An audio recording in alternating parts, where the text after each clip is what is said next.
2টা ডিম আর 1 কাপ ময়দা দিয়ে তৈরি করব খুবই মজাদার প্যানকেক। সকালে ঝটপট নাস্তা অথবা বাচ্চাদের টিফিনের জন্য মাত্র 10 মিনিটে তৈরি করে নিতে পারবেন। এই প্যানকেকগুলো শুধু বাচ্চারা না, বড়রাও পছন্দ করে খাবে। প্রিয় দর্শক, আসসালামু আলাইকুম। আজকে আরও একটা নতুন রেসিপি নিয়ে আপনাদের মাঝে হাজির হলাম। আশা করি আপনাদের সবার অনেক পছন্দ হবে। ভিডিওটা যদি সামান্যটুকু আপনাদের ভালো লেগে থাকে তাহলে বন্ধুদের সাথে শেয়ার করে আমার চ্যানেলটাকে সাবস্ক্রাইব করে নেবেন। এবার আমি প্যানকেকগুলো বানিয়ে দেখাবো। এই জন্য আমার লাগবে 2টা ডিম। এখানে আমি ডিমের সাদা অংশটাকে আলাদা করে নেব আর কুসুমটাকে আলাদা করে রাখব। এবার ডিমের সাদা অংশটাকে একটা ইলেকট্রিক বিটারের সাহায্যে এটাকে বিট করে নেব। এখন এর ভিতরে দিয়ে দিব 2 চামচ চিনি। চিনিটা আপনাদের পছন্দ মতো দিবেন। আমার মনে হয় 2টা ডিমের জন্য 2 চামচ চিনিই যথেষ্ট। এভাবে কিছুক্ষণ বিট করতে করতে একটা ফোম বানিয়ে নেব। আমার ফোমটা দেখেই বুঝতে পারছেন কতটা থিক হয়েছে। এই ফোমটা এতটাই থিক হয়েছে বাটিটা উল্টো করলেও ফোমটা পড়বে না। এবার এটাকে এক সাইডে রেখে কুসুমটাকে রেডি করে নেব। এবার কুসুমের সাথে দিয়ে দিব 1 চামচ ভ্যানিলা এসেন্স আর স্বাদমতো লবণ। এবার এর সাথে দিয়ে দিব 3 চামচ পরিমাণ লিকুইড দুধ। এখন এটাকে মিক্স করে নেব। এটাকে আপনারা একটা হ্যান্ড উইক্সের সাহায্যে মিক্স করতে পারবেন। এবার কুসুমের বাটিটাকে চেঞ্জ করে নিব। এখন এর ভিতরে দিয়ে দিব 2 চামচ তৈল। এখানে আমি রেগুলার রান্নার তৈলটা দিয়েছি।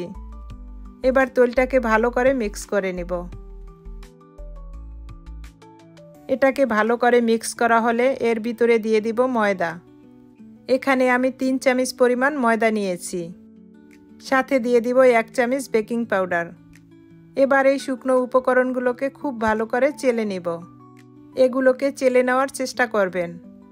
এতে করে ময়দার ভিতরে যদি বড় কোনো গোটা থাকে সেটা চালনিতে থেকে যাবে। এবার এগুলোকে খুব ভালো করে মিক্স করে নেব। এটাকে এমনভাবে মিক্স করব এর ভিতরে যেন কোনো লাম্পস না থাকে।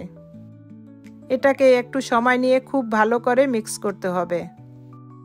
এবার আমার ব্যাটারটা রেডি। দেখুন কতটা ব্যাটারটা স্মুথি হয়েছে। এবার এর সাথে ফোমটা দিয়ে দিব। একবারে সব ফোমটা দিব না, অর্ধেক দিব আর হালকাভাবে মিক্স করতে থাকব। এটাকে মিক্স করার সময় তাড়াহুড়া করা যাবে না।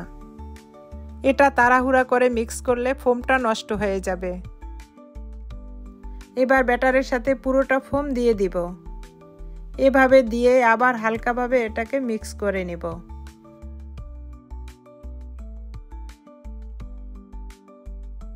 এটাকে এভাবে আস্তে আস্তে হালকা হাতে মিক্স করতে থাকব। এভাবে হালকা হাতে মিক্স করতে করতে দেখবেন ব্যাটারটা ফোমের সাথে মিক্স হয়ে গিয়েছে। এখন আমার ব্যাটারটা রেডি। এটার ঘনত্বটা দেখেই বুঝতে পারছেন ব্যাটারটার ঘনত্বটা কীরকম হয়েছে। এবার প্যানকেকের জন্য আমার ব্যাটারটা একদম পারফেক্ট। এবার আমি চুলায় একটা ফ্রাই প্যান গরম করে নিয়েছি। এখন একটা টিস্যুর সাথে তৈল লাগিয়ে ফ্রাই প্যানটাকে খুব ভালো করে মুছে নিব। এখন 1 চামচ ব্যাটার ফ্রাই প্যানে দিয়ে দিব। এই পর্যায়ে চুলার জালটা একদম লোতে থাকবে। এবার এটাকে একটা সরা দিয়ে ঢেকে দিব। একটা প্যানকেক হতে 1 থেকে 1.5 মিনিটের মতো সময় লাগবে। দেখুন উপরটা কতটা ফুলে উঠেছে আর বাবল হতে শুরু করেছে। এবার এটাকে হালকাভাবে উল্টিয়ে দিব। দেখুন আমার প্যানকেকটা দেখতে কতটা সুন্দর হয়েছে। এভাবে আমি সব প্যানকেকগুলো বানিয়ে দেখাবো। একই মাপের চামচ দিয়ে আমি ব্যাটারটাকে দিব। তাহলে সব প্যানকেকগুলো একই সাইজের হবে। এই প্যানকেকগুলো অনেক বেশি সফট আর অনেক বেশি টেস্টি।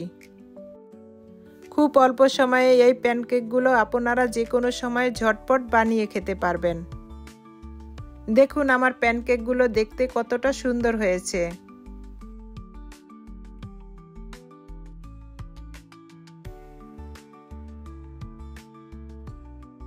এভাবে আমি সব প্যানকেকগুলো বানিয়ে নিয়েছি। এটাকে আরও একটু আকর্ষণীয় করার জন্য এক টুকরো বাটার আর হানি দিয়ে পরিবেশন করতে পারবেন। এই প্যানকেকগুলো দেখতেই সুন্দর না, খেতেও বেশ টেস্টি। এভাবে বানিয়ে বাচ্চাদের টিফিনে ও নাস্তায় পরিবেশন করতে পারবেন। এটাই এতটাই সফট যে না বানালে বিশ্বাস করবেন না। আমি চেষ্টা করেছি এই প্যানকেকের পারফেক্ট রেসিপি দেখানোর। আপনাদের যদি সামান্যটুকু ভালো লেগে থাকে তাহলে বন্ধুদের সাথে শেয়ার করে আমার চ্যানেলটাকে সাবস্ক্রাইব করে নেবেন।